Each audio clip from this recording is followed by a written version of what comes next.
नमस्कार, मैं senior inspector Ranjit Thakur और क्राइम पेट्रोल दस्तक के इस भाग में आपका स्वागत करता हूं। आज मैं आपको एक ऐसा केस दिखाने जा रहा हूं जो अपने आप में यूनिक है, क्योंकि एक समय में इस केस ने पूरे हिंदुस्तान को हिलाकर रख दिया था। एक वरिष्ठ नेता के चरित्र को संदेह के घेरे में खड़ा कर दिया था। लीडिंग पार्टी के नेता यशवंत मिश्रा की कुर्सी और उनकी साख दोनों को हिलाकर रख दिया था। यशवंत मिश्रा को खुद के बारे में एक ऐसी खबर मिली जिसे वो मानने के लिए तैयार ही नहीं थे। सर, आपके बेटे अजिंक्य ने आपके ऊपर जो आरोप लगाया, क्या वो सच है? देखिए, इसके बारे में मुझे कुछ नहीं कहना है। चलो हटिए, चलो सर प्लीज। एक मिनट। लेकिन उनके ना मानने से कुछ नहीं हुआ, क्योंकि ये खबर पूरे देश में फैल चुकी थी। सारे अखबार, टीवी चैनल्स, यहाँ तक कि चाय की दुकानों और आम लोगों के ड्राइंग रूम में भी यही चर्चा का विषय था। यशवंत मिश्रा का इतना लंबा पॉलिटिकल करियर खतरे में पड़ गया था और इस खबर से पीछा छुड़ाने के लिए वो कुछ भी करने के लिए तैयार थे। पैसा देख और इस तमाशे को यही खत्म कर। तू क्या मेरा मुंह देख रही है? समझा अपने बेटे को, नहीं तो सिर्फ इनका ही नहीं, आपका भी बेटा हूं मैं। तुझे पता है तू किसके साथ बात कर रहा है? पैसा दे रहा हूं, पैसा दे रहा हूं, ले ले, नहीं तो मुझे और भी तरीके आते हैं समझाने के। जानता हूं कि अपने बाप से बात कर रहा हूं जो मुझे अपनाना ही नहीं चाहता है, लेकिन एक बात का ध्यान रखिएगा कि मैं अपना हक लेकर रहूंगा, छोड़ूंगा नहीं। ये मामला इतना बढ़ गया था कि यशवंत मिश्रा चाहकर भी अपना तरीका इस्तेमाल नहीं कर सकते थे। फिर ये केस कोर्ट तक पहुंचा। कोर्ट ने यशवंत मिश्रा के डीएनए टेस्ट का ऑर्डर दिया और डीएनए टेस्ट में साबित हुआ कि अजिंक्य यशवंत मिश्रा का ही बेटा है। और हार कर यशवंत मिश्रा को भी मानना ही पड़ा और उन्होंने अपने हथियार डाल दिए। हम आज आप सबके सामने ये स्वीकार करते हैं कि अजिंक्य हमारा ही बेटा है। हम रोहिणी से शादी करेंगे और इन दोनों को अपना नाम देंगे। अब से अजिंक्य यशवंत मिश्रा है। आओ बेटा। इसके बाद अजिंक्य यशवंत के साथ रहने लगा और उसने अपने पिता की पार्टी भी ज्वाइन कर ली। कुछ समय बाद बीमारी के कारण यशवंत मिश्रा का निधन हो गया और उसके कुछ सालों के बाद अजिंक्य का भी मर्डर हुआ और यहीं से हमारा केस और हमारी कहानी शुरू होती है।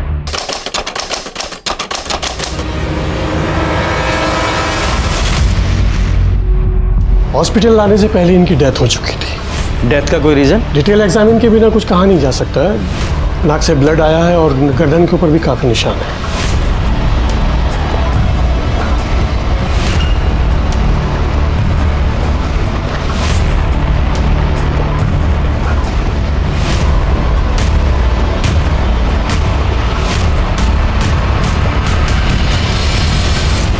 आप में से सबसे पहले बॉडी को किसने देखा? हमने देखा था साहब। आज दोपहर में 3 बजे बाबा को उठाने गए तो बाबा 3 बज गया बाबा।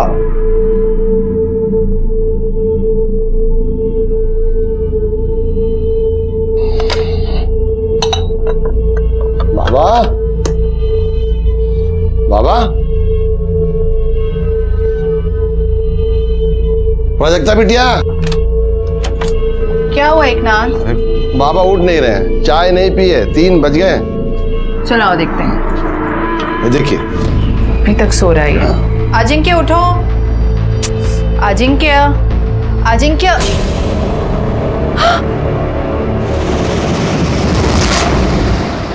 आप दोनों के अलावा उस समय घर में और कौन था? घर में एक नौकर और था, राजू। या क्या फालतू सवाल पूछ रहे हैं? जब आपकी आंखों के सामने ये लड़की बैठी है जिसने मेरे बेटे को मार डाला, उसके बावजूद आप इतने विश्वास से कैसे कह सकती हैं कि इन्होंने मारा है? ये चुड़ैल, आप इसकी भोली भाली सूरत पे मत जाइए। इसकी वजह से एक माँ को अपने बेटे से दूर होना पड़ा। इसकी वजह से मैं बगल वाले घर में रहती हूँ। इसने माँ बेटे को दूर कर दिया, इसकी वजह से सब हो गया है। आप अपने बेटे के साथ नहीं रहती, उसके बगल वाले घर में रहती हैं। अच्छा, आपने आखिरी बार अपने बेटे को कब देखा था?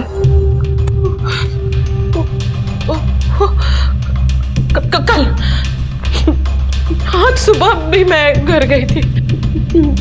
मैं चाह रही थी कि मैं उसे अपने साथ हॉस्पिटल लेके चलूं। हॉस्पिटल? क्यों? डायबिटीज के कारण मेरे पाँव में स्वेलिंग था। मैं चाह रही थी कि मैं अपने बेटे के साथ हॉस्पिटल जाऊं। मैं उसके लिए उसे पूछने के लिए उसके घर गई तो एक नाथ ने बताया कि वो सोया है। फिर मैं खुद अकेली आ गई हॉस्पिटल। जब आप अपने बेटे के घर गई थी तो आपकी बहू प्राजक्ता भी वहीं थी? मुझे नहीं पता, मैंने पूछना जरूरी नहीं समझा। और जब यहाँ आई तो मुझे पता चला कि मेरे बेटे को भी यहीं ला रहे। इस टाइम से मुझे पता चला सर मेरा बेटा मर गया। लेकिन सर मेरा बेटा मरा नहीं, इस नाई ने उसे मार डाला सर। ये चुड़ैल मारा। आप शांत हो जाइए प्लीज। सिस्टर को लेके relax. Yadav ji, sir body को पोस्टमार्टम के लिए भेजिए और अपनी फॉरेंसिक टीम को लेकर अजिंक्य के घर पे जाइए। घर की अच्छे से तलाशी लीजिए और खासकर उस जगह की जहां पे अजिंक्य की लाश मिली। ठीक है सर। और आप स्टेटमेंट के लिए हमारे साथ पुलिस स्टेशन आइए। जी।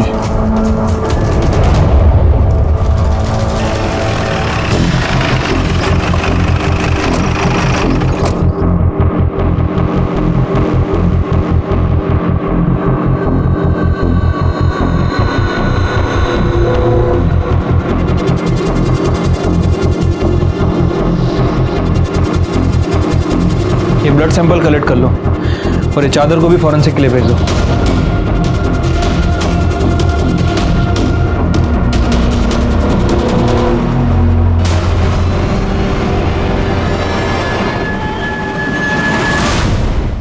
यहाँ तो सिर्फ मेल के कपड़े हैं। तुम्हारी मैडम का सामान कहाँ है? साहब उनके कपड़े उस कमरे में है, वो उस बेडरूम में रहती है ना। वो वहाँ रहती है? हाँ साहब, जब से प्राजक्ता बिटिया ब्याह के आई हैं तब से दोनों अलग बेडरूम में रहते हैं। हमने कभी दोनों को एक कमरे में साथ रहते नहीं देखा। दोनों हस्बैंड वाइफ एक ही घर में रहते हुए अलग अलग बेडरूम में सोते थे, ऐसा क्यों? कहा जाने साहब, हमने तो बस इतना देखा कि प्राजक्ता बिटिया अलग कमरे का खूब फायदा ले रही। फायदा उठा रही थी मतलब ये कि हम एक दिन किसी काम से राजू को ढूंढ रहे थे तो हमने देखा कि राजू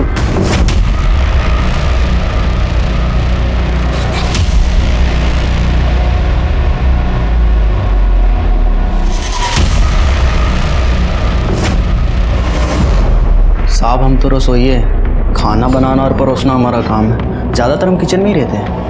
अब घर में क्या होता है क्या चलता है हमको नहीं पता साहब। जो दिखाई भी देता है और सुनाई भी पड़ता है। तो घर में क्या हो रहा है ये तो दिखाई दिया होगा, सुनाई दिया होगा कुछ? या खाना बनाने के अलावा प्राजक्ता मैडम के पैरों की मालिश से ही फुर्सत नहीं मिलती? ऐसी बात नहीं है साहब। हाँ हमने 1-2 बार पैर जरूर दबाए थे जब उनकी तबीयत खराब थी। ये लीजिए मैम साहब पानी।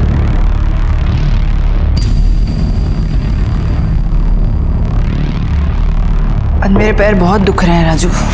मैं दबा दूँ? नहीं ठीक है, मैंने दवाई खाई है, ठीक हो जाएगा। मैम साहब गोली असर करने में बहुत वक्त लग जाएगा, आप रुको यहीं पे, मैं तेल लेके आता हूँ, दवा देता हूँ। बहुत भली मैम साहब हैं साहब, हमको दया आ गई। ऐसी कोई बात नहीं जैसा आप सोच रहे हैं। अजिंक्य के बाबा पे हमको बहुत दुख हुआ। कितना मेहनत की अपने बाप से नाम के लिए, और जब से ये औरत आई है उनका पूरा जीवन बर्बाद। तुम्हारे कहने का मतलब ये है कि मालकिन का अपने नौकर से अफेयर था? हाँ तो, हाँ ये तो एक बात है साहब, और उनका इरादा सुनेंगे तो आपका सर घूम जाएगा। नेता बनना चाहते हैं, जब से आई थी घर में धूम मचा के रखा था। बड़ी मालकिन से तो ऐसे बात करती थी, उन पे ऐसे गुर्राती थी जैसे कोई नौकर को हड़का रही। यू नो व्हाट, मैं आपसे ज्यादा पढ़ी लिखी हूं तो आप मुझे तो मत सिखाइए कि क्या सही है क्या गलत। समझा ना आपको? Stay away. बड़ी मालकिन अपना इज्जत बचाने के लिए साथ वाले छोटे घर में रहने चली गई। बाबा पहले से ही शराब पीते थे। बड़ी मालकिन के चले जाने के बाद दिन रात शराब पीने लगे। दोनों में खूब झगड़ा होने लगा, पूरा घर कुरुक्षेत्र बन गया। बाबा इस बात के लिए इतना टेंशन लिए कि 2 बार तो उनका बाईपास सर्जरी हो गई। डॉक्टर ने तो दारू पीने के लिए सख्त मना किया था, पर बाबा किसी की नहीं सुनते थे। आपने अजिंक्य को आखिरी बार जिंदा कब देखा था? कल शाम को जब लखनऊ कैंट से लौटे थे। लखनऊ कैंट क्यों गए थे? उनके क्षेत्र में पार्टी मीटिंग थी, इसीलिए गए थे। बड़ी मालकिन भी उनके साथ थी और तब भी प्राजक्ता बिटिया का और बाबा का फोन पे खूब झगड़ा हुआ था। झगड़ा किस बात पे हुआ था? ये तो हमको नहीं पता साहब, क्योंकि कमरा तो बंद था। बिटिया चिल्ला चिल्ला के उनसे बात कर रही थी तो बाबा का नाम ले रही थी, इसलिए हम इतना ही समझ पाए। और जब वो घर आए, अरे कम से कम अपनी कॉन्स्टिट्यूंसी में तो संभल के रहो। जनता पर क्या असर जाएगा कि उनका नेता 24 घंटे शराब में धुत रहता है? तुम्हें मेरे पीने से प्रॉब्लम है ना, तो मैं और पीऊंगा। एकनाथ, टेबल लगाओ, अभी हम और पिएंगे। फिर वो देर तक शराब पीते रहे। रात के 10 बजे के आसपास हमने खाना लगाया, वो खाना खाए और सोने चले गए। हमने भी सब समेट के रख दिया और हम भी सोने चले गए। दूसरे दिन उठे, पापा रोज 1-1:30 बजे तक उठ जाते थे। 3 बज गए तो उठे नहीं थे। सुनीता जी, सर, इनसे सबकी डिटेल्स ले लो, जाइए।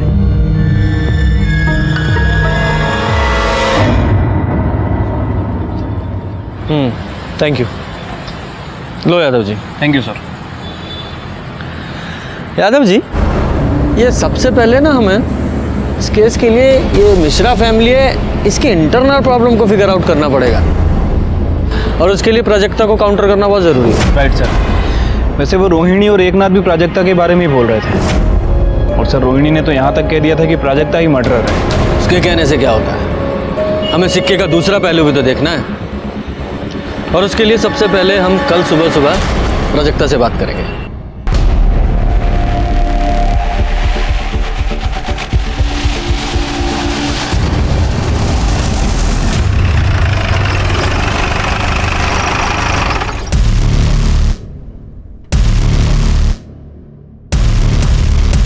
वैसे तो आपकी और अजिंक्य की पूरी शादी मीडिया ने कवर की थी, पर हमें उससे पहले से जानना है कि आप अजिंक्य से कब और कैसे मिले।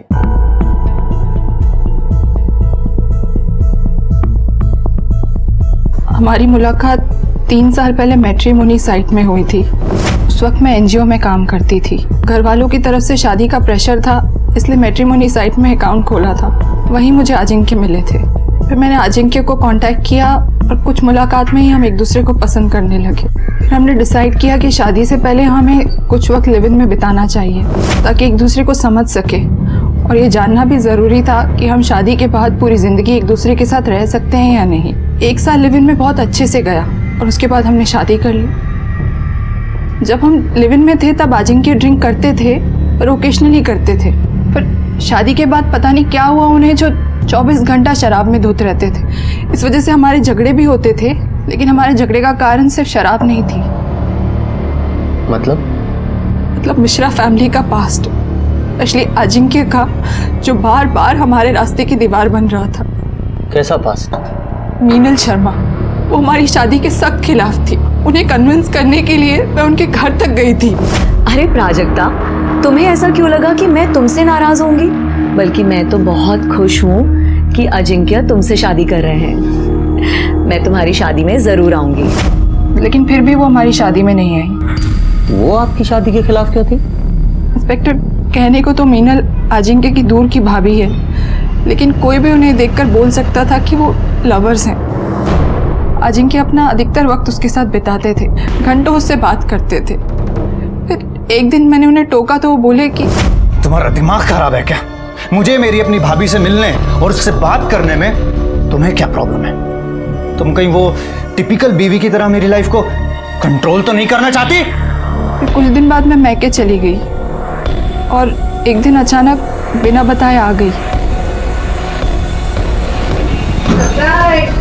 फिर मैंने अजिंक्य से इस बारे में बात करी और उसने कन्फेस किया कि उसका और मीनल का अफेयर चल रहा है। लेकिन उसने मुझे ये भी कहा कि अब वो उससे ब्रेकअप कर लेगा और धीरे धीरे सब कुछ ठीक कर देगा। धीरे धीरे सब ठीक हो रहा था, लेकिन शादी के बाद भी हम फिजिकल नहीं थे। यहाँ तक कि उसने मुझे छुआ तक नहीं था, जबकि लिव इन में ऐसा नहीं था। मुझे लगा कि मुझे ही कोई पहल करनी चाहिए, इसलिए उस रात को मैं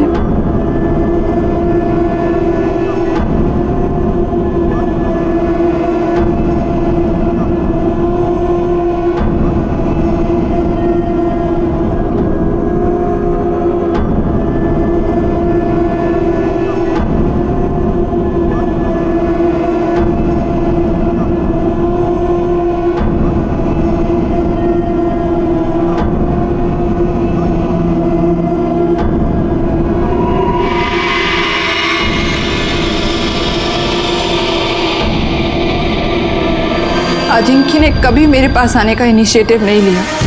यहाँ तक कि हमारे बीच में ऐसा कुछ नहीं था जो एक पति पत्नी के बीच में होना चाहिए। अच्छा, क्या आपके और अजिंक्य के बेडरूम मीनल की वजह से अलग अलग थे? नहीं, जब हम लिव इन में थे तब भी अलग अलग कमरों में रहते थे, इसलिए हमने डिसाइड कर रखा था कि शादी के बाद भी हम एक दूसरे को प्राइवेसी देंगे और अलग अलग कमरों में ही रहेंगे। आपसे बात होने के बाद अजिंक्य ने मीनल से ब्रेकअप कर लिया था? नहीं, झूठ बोल रहे थे वो मुझसे। हमेशा मुझे बेवकूफ बनाते रहे। ये तो मुझे कल पता चला जब वो लखनऊ कैंट से वापस आ रहे थे, क्योंकि मैंने उन्हें वीडियो कॉल किया था ये पूछने के लिए कि डिनर में क्या खाएंगे। तुम जो खिलाओगी वो खा लेंगे। क्या बात है, आज तो तुम्हारा मूड बहुत अच्छा लग रहा है। क्यों, होना नहीं चाहिए क्या? होना चाहिए। अरे आराम से चलाओ ना। ओह, तो अब समझ में आया कि तुम्हारे अच्छे मूड का रीजन क्या था। तुम्हारी पूजनीय भाभी जी जो तुम्हारे साथ है। हाँ तो तुम्हें शर्म नहीं आती मुझे इस तरह से जवाब देते हुए? मुझे तुमसे कैसे बात करनी है ये बात मुझे मत सिखाओ, समझी तुम? फोन पर मीनल की वजह से हमारा बहुत झगड़ा हुआ। मैंने तो ये भी सुना था कि मीनल का जो 6 साल का बच्चा है नीलेश, वो भी अजिंक्य की औलाद है। मीनल के पति सुबोध को शायद इस बात से कोई प्रॉब्लम नहीं थी, लेकिन मुझे थी। इसलिए उस रात जब अजिंक्य शराब के नशे में धुत आए और शराब पीने बैठे, तब मैंने उनसे इस बारे में बात करी। तुमने जिस चीज के लिए अपने पिताजी से लड़ाई करी, आज खुद भी वही कर रहे हो। क्या सीखा उनसे कि शादी के अलावा नाजायज बच्चे कैसे पैदा करते हैं? क्या बकवास कर रही है? तुझे मेरी नहीं दूसरों की बात पर भरोसा है? मतलब नीलेश तुम्हारा बेटा नहीं है? हाँ, वो मेरी औलाद है, और वो शादी के बाद नहीं, शादी से पहले की है। तुझे सच सुनने का बहुत शौक है ना, तो और सुन। मैं शादी के बाद एक नहीं, हजारों औरतों के साथ सोया और आगे भी सोऊंगा, समझी? मतलब जब आपको ये पता चला कि अजिंक्य अभी तक आपको धोखा दे रहा है, तो आपने गुस्से में आकर उसका मर्डर कर दिया? क्या सर, आप ऐसा सोच भी कैसे सकते हैं? मैं अपने पति का मर्डर करूंगी? इनफैक्ट उस रात को झगड़े के बाद मैं इतनी अपसेट थी कि मैं डायरेक्ट रूम में सोने चली गई, और फिर सुबह ही मैं बाहर निकली हूँ। पूरी रात मुझे नींद नहीं आई। सोने के लिए मैंने अपना मेडिटेशन म्यूजिक तक ऑन किया था। पूरी रात सोचती रही कि अजिंक्य ने मेरी जिंदगी बर्बाद कर दी। ना उन्होंने मुझे एक्सेप्ट किया था, ना उनकी फैमिली ने, सिर्फ बड़े भाई साहब को छोड़कर। ये बड़े भाई साहब कौन? आदित्य मिश्रा, मेरे फादर इन लॉ की पहली वाइफ के बेटे। यादव जी, ये आदित्य मिश्रा की डिटेल्स ले लो। अच्छा, जिस रात अजिंक्य साहब की मौत हुई, उस रात तुमने उन्हें देखा था?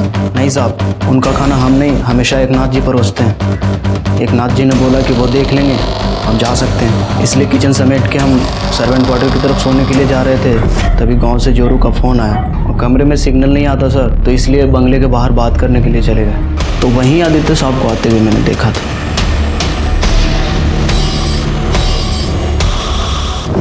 ये आदित्य कितने बजे आए थे? 11 बजे के आसपास आया हूँ मैं सर। और वापस कितने बजे गए? वही आधे घंटे के बाद, 11:30 बजे के आसपास। यकीन से कह सकते हो कि वो हड़बड़ी में निकले थे, मतलब जल्दबाजी में थे? हाँ साहब, वो एकदम हड़बड़ी में थे और तेज़ी से निकल गए। अच्छा, उस रात वो अजिंक्य से मिले थे? कुछ झगड़ा वगैरह हुआ था आपस में दोनों का? साहब, हम बाहर हेडफोन लगा के अपनी जोरों से बात कर रहे थे, इसलिए अंदर का कुछ सुना नहीं। और अजिंक्य बाबा से तो हम कोसों दूर रहते थे साहब। वो बहुत बकलोल आदमी थे। उनकी माताजी भी उनके पीने और बुरी आदतों से परेशान रहती थी। हम एक दिन अपने कानों से सुने थे, वो बोल रही थी कि उसको भगवान उठा ले तो सुकून मिले।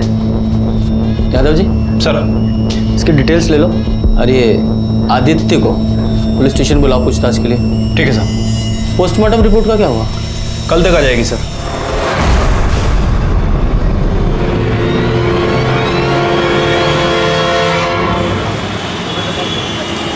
रिपोर्ट के हिसाब से अजिंक्य की मौत 6 तारीख को 11 से 12 के बीच में हुई है।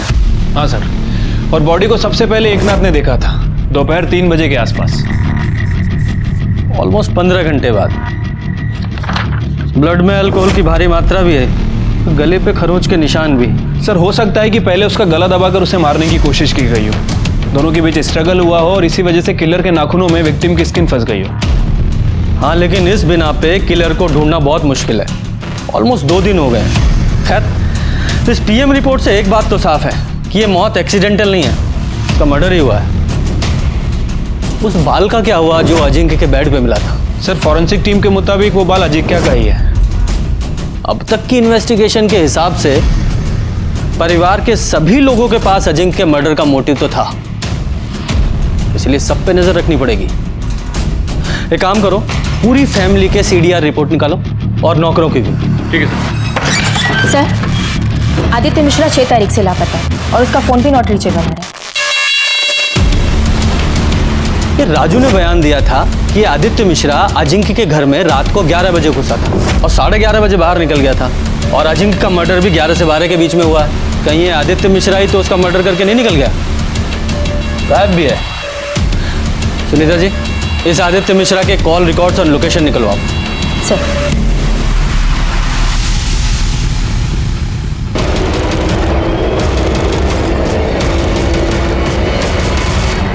अजिंक्य मिश्रा मर्डर केस में पुलिस के हाथों अब तक कोई सबूत नहीं लगा। अजिंक्य मिश्रा यशवंत मिश्रा के बेटे थे, जिन्होंने जीते जी अपने पिता का नाम पाने के लिए संघर्ष किया। पूरे देश की नजर इस केस पर है। क्या अजिंक्य मिश्रा को इंसाफ मिलेगा या नहीं? इन प्रेस वालों को क्या लगता है कि आज क्राइम हुआ और कल सॉल्व हो जाएगा? यादव जी, ये प्राजक्ता पर एकनाथ और रोहिणी दोनों ने शक जाहिर किया है, लेकिन इस घर के कुक राजू ने रोहिणी पर भी शक जाहिर किया है कि उसका इन्वॉल्वमेंट भी हो सकता है। ये प्राजक्ता से तो मिल नहीं है, यार इस रोहिणी से भी पूछताछ करते हैं। प्राजक्ता बहुत ही कमीनी और चालाक औरत है। सबसे पहले तो उसने मेरे बेटे से बात की कि वो उसे पार्टी से इलेक्शन लड़ने के लिए टिकट दिलवाए। जब बेटे ने मना कर दिया तो इस लड़की ने पता है क्या किया, ये सीधा जाके हमारे पार्टी के सीनियर से मिल गई। जाहिर सी बात है, सीनियर ने उसकी शिकायत की अजिंक्य से। बहुत झगड़ा हुआ दोनों का, और प्राजक्ता ने उसे माफी मांगने के बजाय ये लड़की हमारे अपोजिट पार्टी से शामिल हो गई। देखिए, मैंने पहले भी आपसे कहा था और आज फिर वही बात कर रही हूँ, आप सीधा जाके प्राजक्ता को अरेस्ट कीजिए, समझे आप? उसने मेरे बेटे को मारा है। उसने मारा है या आपने? क्या बकवास कर रहे हैं आप? अरे बेटा था वो मेरा। हाँ, वही बेटा जिसकी शराबखोरी, अलग अलग औरतों के साथ नाजायज संबंधों, पार्टी में उसकी इमेज खराब और टिकट ना मिल पाने के कारण आप परेशान थी, उसी बेटे की बात कर रहा हूँ। हाँ थी, मैं परेशान थी, पर इसका मतलब ये नहीं कि मैं अपने ही बेटे का मर्डर कर दूं। 6 तारीख की शाम से रात तक आप कहाँ थी? 6 को मैं अपने बेटे के साथ लखनऊ कैंट से वापस आ रही थी। हमारे पार्टी की एक मीटिंग थी। रास्ते में मेरे बेटे को प्राजक्ता का फोन आया। पता नहीं क्या बात थी, लेकिन उन दोनों में बहुत झगड़ा हुआ। बहुत गुस्से में था अजिंक्य तक। फिर उसने मुझे घर ड्रॉप कर दिया और वो चला गया। प्राजक्ता ने इसलिए झगड़ा किया क्योंकि मीनल आप लोगों के साथ थी। हाँ तो फर्क क्या पड़ता है उससे? ये प्राजक्ता है ना, उसे पहले से पता था कि अजिंक्य अपने भाभी को बहुत मानता है, उनको आदर देता है, सम्मान देता है। अब अगर किसी की दिमाग में गन घुसी हो ना, तो उसे कोई कुछ नहीं कर सकता। लेकिन प्राजक्ता का कहना तो यह है कि उसने अजिंक्य और मीनल को एक साथ बेड पर देखा था, और अजिंक्य ने एडमिट भी किया है कि नीलेश उसका और मीनल का बेटा है। छी छी छी छी छी छी छी, मरे हुए इंसान के बारे में इतना गंदा कैसे कोई बोल सकता है भला? और आप भी इंस्पेक्टर, उसकी ये सब बेतुकी की बातों पे आप भरोसा कर रहे हैं? देखिए मैडम, हम सिर्फ अपना काम कर रहे हैं। अच्छा ये बताइए, 6 तारीख को आप लोग जब लखनऊ कैंट से लौटे तो पहले आपने मीनल को काकोरी नगर छोड़ा, उसके बाद आप लोग घर आ गए, है ना? जी नहीं, उस रात मीनल यहीं रुकी थी मेरे साथ मेरे घर पे। दूसरे दिन सुबह वो काकोरी नगर के लिए चली गई। वो बेचारी तो मेरी तरह सदमे में है। उसे तो विश्वास ही नहीं हो रहा है कि अजिंक्य अब हमारे बीच में नहीं है। मुझे एक बात समझ में नहीं आ रही है, आप इन सब फालतू बातों में वक्त बर्बाद करने के बजाय आप मेरी बात क्यों नहीं सुन रहे? आप जाकर प्राजक्ता को अरेस्ट क्यों नहीं कर रहे हैं? हमें आपकी बातों को फॉलो नहीं करना है, लॉ को फॉलो करना है, और जरूरत पड़ी तो दोबारा आपसे मुलाकात होगी।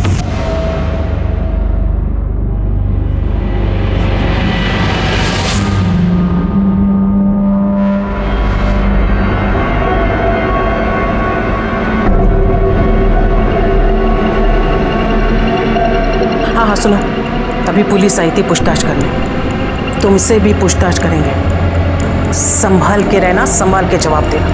और हाँ, उस रात के बारे में कुछ मत कहना।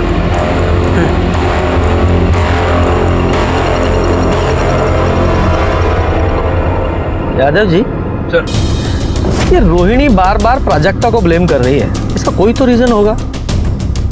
कुछ तो है जो इस फैमिली में चल रहा है। इस रोहिणी की स्टोरी को भी क्रॉस चेक करना पड़ेगा। और ये अजिंक्य की भाभी मीनल, इससे भी मिलते हैं, पता तो चले कि ये प्राजक्ता झूठ बोल रही है सच।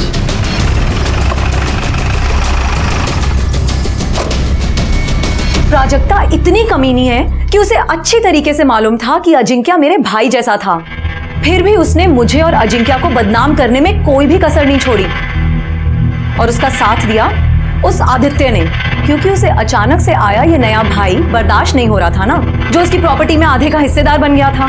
नीलेश अजिंक्य का बेटा है, ये अफवाह भी उसी ने फैलाई थी। इससे मेरी शादी तो टूटने के कगार पर थी ही, अजिंक्य के घर की शांति भी चली गई। लेकिन आदित्य ऐसा क्यों करेगा? क्योंकि वो अजिंक्य का पॉलिटिकल करियर बर्बाद कर देना चाहता था। एक बात बताइए, 6 तारीख को आप अजिंक्य के साथ लखनऊ कैंट क्यों गई थी? क्योंकि वो चाहता था कि मैं उसके साथ जाऊं। मेरे साथ वो रिलैक्स फील करता था और उसका असर भी हुआ। उस दिन जिस मीटिंग में हम गए थे, वो मीटिंग बहुत अच्छी हुई, लेकिन उस प्राजक्ता ने कॉल करके और लड़ाई करके अजिंक्य का पूरा मूड बर्बाद कर दिया। अच्छा, अजिंक्य ने आपको रोहिणी जी को ड्रॉप किया, उसके बाद आप अजिंक्य से मिली थी? नहीं, रोहिणी जी और मैं जब घर पहुंचे तो उसके बाद हमने खाना खाया और मैं वहीं सो गई। फिर अगले दिन सुबह उठी और कैब लेकर सीधा यहाँ काकोरी नगर अपने घर आ गई। सर, अजिंक्य की मौत में प्राजक्ता का ही हाथ है। वो और उसकी तांत्रिक माँ ने मिलकर ही अजिंक्य की जान ली है। मतलब ये कि उसकी माँ जादू टोना करती है। और ये मैं ऐसे ही नहीं कह रही हूँ, ये मैं एक्सपीरियंस से आपको बता रही हूँ। जब प्राजक्ता ने मेरे और अजिंक्य के बारे में अपनी माँ के आगे बकवास की, तो वो यहाँ मेरे घर मुझसे लड़ने के लिए आई थी। दूर रहना अजिंक्य से। अगर तूने मेरी बेटी का घर तोड़ा तो मैं तुम्हारी गृहस्थी भी बसने नहीं दूंगी। ये देख रही हो, इसमें तुम्हारी जान बसी है। इसमें मेरी जान है। आज मुझे समझ में आया कि तुम्हारी बेटी का जो पागलपन है ना, वो कहाँ से आया है। अपने ये पत्थर लो और निकलो यहाँ से, वरना धक्के मार के बाहर निकाल दूंगी, समझी? उसका मजाक उड़ाना मुझे बहुत भारी पड़ा। रात तक नीलेश को हाई फीवर हो गया था। सारे ट्रीटमेंट कराए, दवाइयाँ बदली, डॉक्टर बदले, लेकिन फीवर जा ही नहीं रहा था। मेरा बच्चा दिन पर दिन कमज़ोर हुए चला जा रहा था। सर, वैसे तो मैं इन सब बातों में विश्वास नहीं करती हूँ। फिर एक दिन मुझे याद आया कि तेजस्विनी ने मुझसे कहा था कि मेरी जान उसके हाथों में है, और मेरी जान तो मेरे बेटे नीलेश में बसती है। लेकिन सवाल मेरे बेटे का था, इसलिए मैंने फौरन एक तांत्रिक को बुलाया। उसने मेरे बेटे नीलेश को देखते ही कह दिया कि उसके ऊपर जादू टोना हुआ है। उसने मेरे घर में एक यंत्र ढूंढा जो तेजस्विनी यहाँ छोड़ के गई थी। मैंने फौरन उस यंत्र को जला दिया और पीछे गार्डन में जाके उसे गाड़ दिया। सर, आप चाहें तो मैं आपको वो यंत्र दिखा सकती हूँ। नहीं, कोई जरूरत नहीं है। वैसे भी उसके बाद तो आपका बेटा ठीक हो गया होगा, है ना? सर, आपको विश्वास करना है तो कीजिए और नहीं करना है तो मत कीजिए, लेकिन मैं आपको वही बता रही हूँ जो सच है। वो बच्चेलन औरत झूठ बोल रही है सर।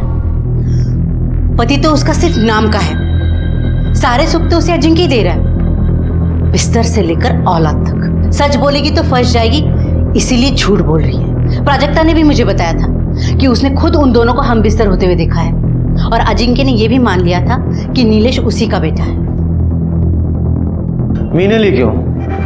आपकी बेटी भी तो झूठ बोल सकती है। सब हाथ धोकर मेरी बेटी के पीछे पड़े हैं। दूसरे बेडरूम में क्यों सोती है, कोई और पार्टी क्यों ज्वाइन की। सच बात तो ये है कि उसके खुद के पति ने उसे कभी पत्नी का दर्जा दिया ही नहीं। शादी के बाद भी उसे हमेशा इस घर से टॉर्चर ही मिला, और वो आज तक कायम है। किसी ने ये तो कभी नहीं पूछा। मीनल ने जो आपके तंत्र मंत्र के बारे में बताया है, उसके बारे में आपका क्या कहना है? वो औरत बहुत चालाक है सर। मैं क्यों उसके बच्चे पर टोना टोटका करूंगी? रोहिणी भी तो कर सकती है। रोहिणी का तो वहां अक्सर आना जाना लगा रहता है। उसके लिए वो ज्यादा आसान है। लेकिन रोहिणी ऐसा क्यों करेगी? क्योंकि वो नहीं चाहती थी जो यशवंत मिश्रा ने किया वही अजिंक्य करे। कल को मीनल अगर नीलेश को लेकर हिस्सा मांगने आई तो हिस्सा भी गया और इज्जत भी।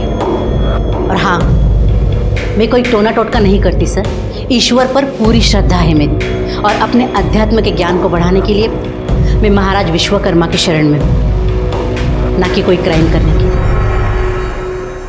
परिवार के सभी लोग एक दूसरे पर इल्जाम लगा रहे थे, लेकिन जैसे जैसे इन्वेस्टिगेशन आगे बढ़ रही थी ये साफ हो गया कि सभी के पास अजिंक्य के मर्डर का मोटिव था। मर्डर वाली रात घर पर सिर्फ 3 लोग थे, प्राजक्ता, उनका नौकर एकनाथ और कुक राजू।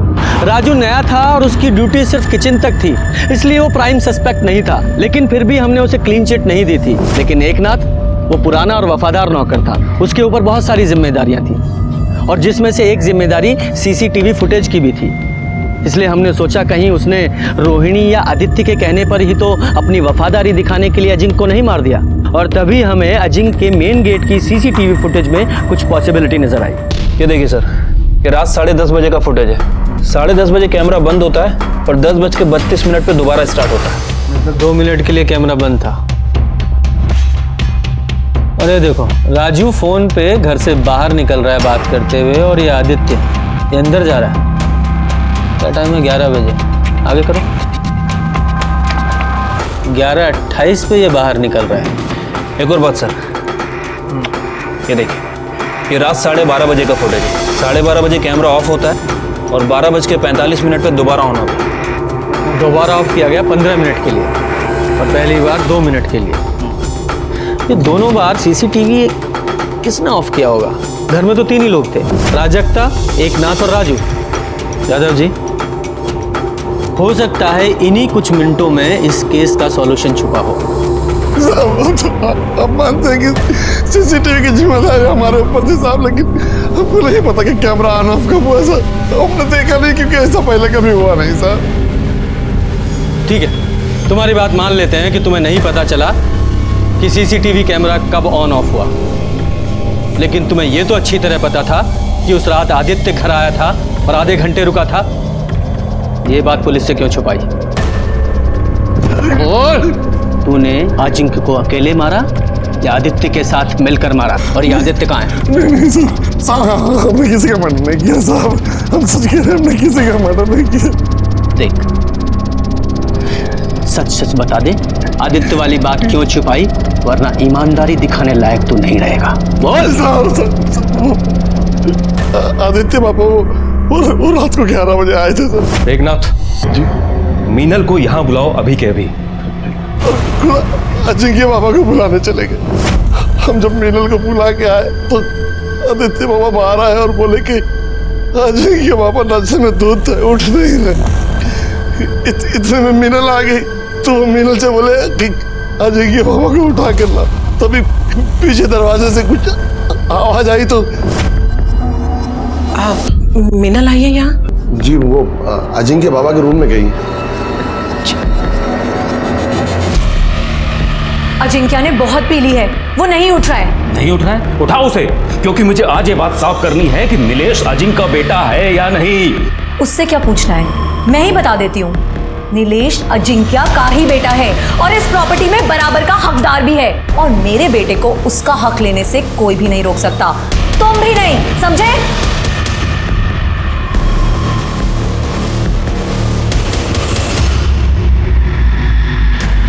देखा आपने क्या कह रही थी वो? हाँ, जो कुछ भी आपने मेरे साथ किया है वो सब कुछ आपके साथ हो रहा है। तुम और तुम्हारा बेटा, तुम दोनों मिलके मुझे सड़क पे लाए थे ना। अब तुम्हारा नंबर है, क्योंकि ये तो दारू पीना छोड़ने वाला नहीं है और ये एक ढेला भी छोड़ने वाली नहीं है। यही है कर्मा, अब भुगतो। अरे आदित्य के जाने के बाद रोहिणी जी ने क्या किया? कुछ नहीं सर, वो भी वापस लौट गई थी सर। साहब हमने कुछ नहीं किया सर। गुप्ता जी, सर इसे लेके जाओ और इसकी खातिरदारी कर दो। हमने कुछ नहीं किया साहब। हमारी यादव जी, रोहिणी और मीनल दोनों को पुलिस स्टेशन बुलाओ और इस केस की जड़ तक पहुंचने के लिए इस आदित्य का मिलना बहुत जरूरी है।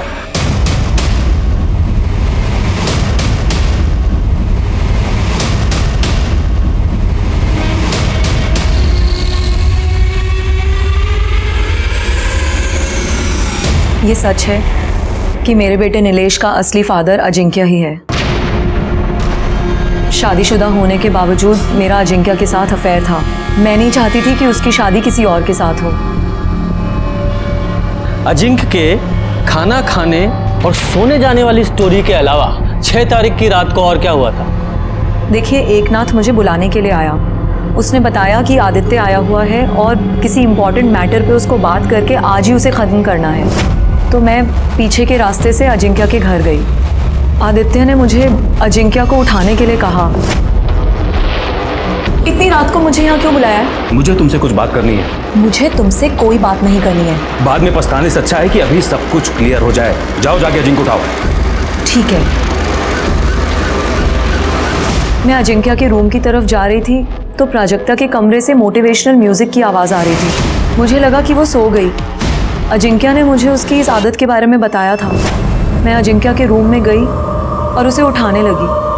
अजिंक्य, अजिंक्य उठो। मैं डर गई थी। मैंने आदित्य को आकर कुछ भी नहीं बताया। अजिंक्य ने बहुत पी ली है, वो नहीं उठ रहा है, क्योंकि वो इसका इल्जाम मेरे ऊपर ही लगा देता और मुझे ही फंसा देता। आप अजिंक्य के रूम में एग्जैक्ट कितने बजे गई? 11:15 बजा होगा शायद। 11:15। फिर? मैंने आदित्य और मिनल की सारी बातें सुनी। मिनल अचानक गुस्सा होकर वहां से चली गई। तभी आदित्य की नजर मुझ पे पड़ी। उसने आकर मुझे चेतावनी दी कि कैसे प्राजक्ता और मिनल दोनों मेरी जायदाद हड़पना चाहती है।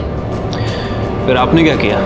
कुछ नहीं। फिर मैंने रोहिणी जी को वहां आते देखा, लेकिन अनदेखा कर दिया और वहां से जाने का नाटक किया। आदित्य ने रोहिणी जी से क्या कहा मैंने ये भी सुना। आदित्य उसके बाद वहां से चला गया। रोहिणी जी एकनाथ के पास गई और बोली, एकनाथ, देखो तुम हमारे सबसे पुराने, सबसे वफादार, इसलिए मैं अपने दिल की बात सिर्फ तुम्हें बता सकती हूँ। देखो, हम ना पहले ही अजिंक्य की वजह से हमारे परिवार पे बहुत सारी मुसीबतें आई हैं। मेरे घर को बर्बाद होने से बचा लो। तुम अजिंक्य को मार डालो, खत्म कर दो उसे।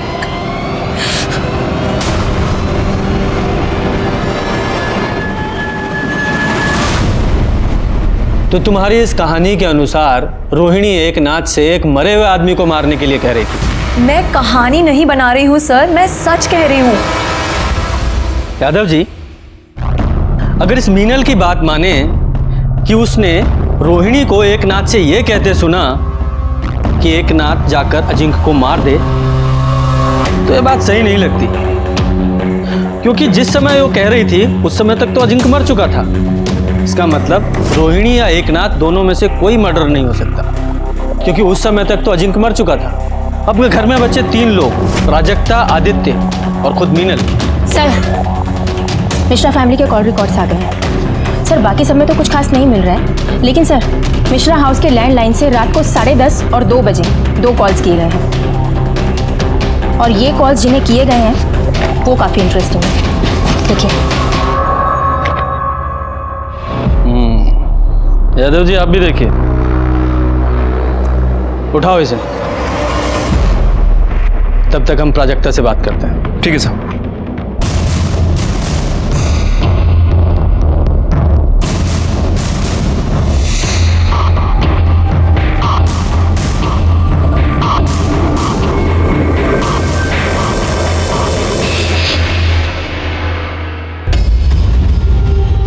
खाना लाए हैं।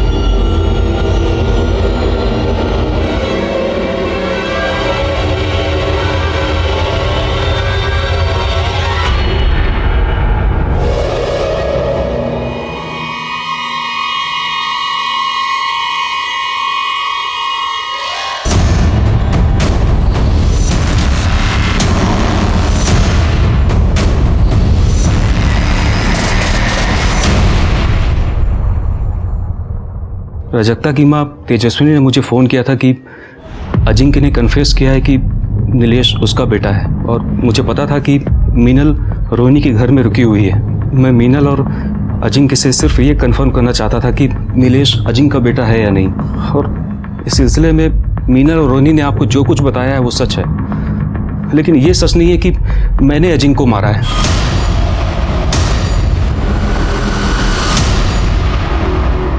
रात को 11:05 पर जब तुम अजिंक्य के रूम में गए तो वहां क्या देखा? मैं जैसे रूम के अंदर गया तो मैंने देखा कि वो अजिंक्य उठो। जाओ। अजिंक्य उठो, मुझे तुमसे कुछ बात करनी है, उठो। जाओ। अजिंक्य। उस रात मैं अजिंक्य के घर से अपने घर लौटा तो मैंने देखा कि मैं अपना अस्थमा का पंप अजिंक्य के घर में ही भूल गया हूँ। तो मैं इसे लेने के लिए रात को करीब 12:30 बजे उसके घर गया। तब मैंने सोचा कि मैं पीछे के दरवाजे से एकनाथ से मंगा लूँगा, लेकिन जब मैं वहाँ पहुँचा तो मैंने देखा कि घर का दरवाज़ा खुला हुआ था और प्रजक्ता अपनी माँ के साथ बाहर आई। तभी अचानक पीछे से किसी ने मेरे सर पे वार किया और मैं बेहोश होकर गिर पड़ा।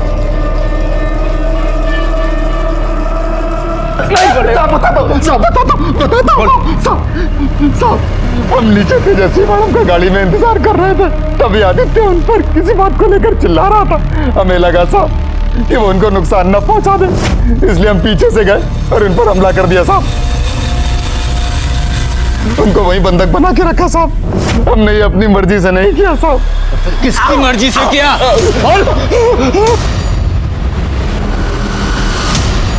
तो 6 तारीख की रात को आप अजिंक्य के यहाँ गई थी, है ना? गई थी। मेरी बेटी दुखी थी और उसे सहारा देने के लिए मैं गई थी। मीनल अजिंक्य पर दबाव बना रही थी कि वो नीलेश को अपना वारिस बना दे, वरना वो सबको सच बता देगी। प्राजक्ता की तो खुद की औलाद ही नहीं थी। शादी के बाद उस कमरे ने उसे एक बार भी हाथ नहीं लगाया। प्राजक्ता समझ चुकी थी कि अजिंक्य से उसे एक फूटी कौड़ी भी नहीं मिलेगी। आप वहाँ कितने बजे पहुँचे? करीब 10:30 बजे। और वापस कितने बजे लौटे? 12:30 बजे। हाँ, इसका मतलब प्राजक्ता ने 10:30 बजे और 12:30 बजे सीसीटीवी कैमरा ऑफ कर दिया ताकि बाद में किसी को भी पता ना चले कि आप वहाँ गई थी। 12:30 बजे जब मैं वहाँ से निकली, घबरा मत, किसी को कुछ नहीं पता चलेगा कि ये सब हमने किया है। और वैसे भी इस सारी प्रॉपर्टी पर तुम्हारा ही हक है। उस अजिंक्य को तो मरना ही था, नहीं तो वो मीनल और उसका पिल्ला सब कुछ हत्या लेते। अच्छा, तुम लोगों ने अजिंक्य को मार दिया, वो भी जायदाद के लिए? लेकिन ये जायदाद तुम लोगों को मिलेगी नहीं। मैं पुलिस को सब कुछ बताऊंगा। मैंने संतोष को कहा था कि उसे कुछ दिन के लिए बंधक बना के रखे। उसके बाद मैं उस पर मंत्र फूंकने वाली थी, उससे उसकी याददाश्त चली जाती और वो सब कुछ भूल जाता।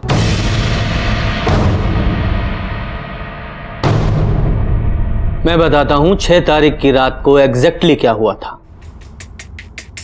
अजिंक्य के खाना खाने और सो जाने के बाद तुम अपने रूम में गई, वहां से रोते रोते अपनी मम्मी को फोन किया, उन्हें अपनी दुख भरी कहानी सुनाई। उन्होंने आपको सलाह दी अजिंक्य को मार दो और उसमें वो तुम्हारी हेल्प करेगी। फिर अपने प्लान के मुताबिक तुम्हारी मम्मी ने आदित्य को फोन किया, उसे भड़काया और उसे अजिंक्य के घर आने को कहा।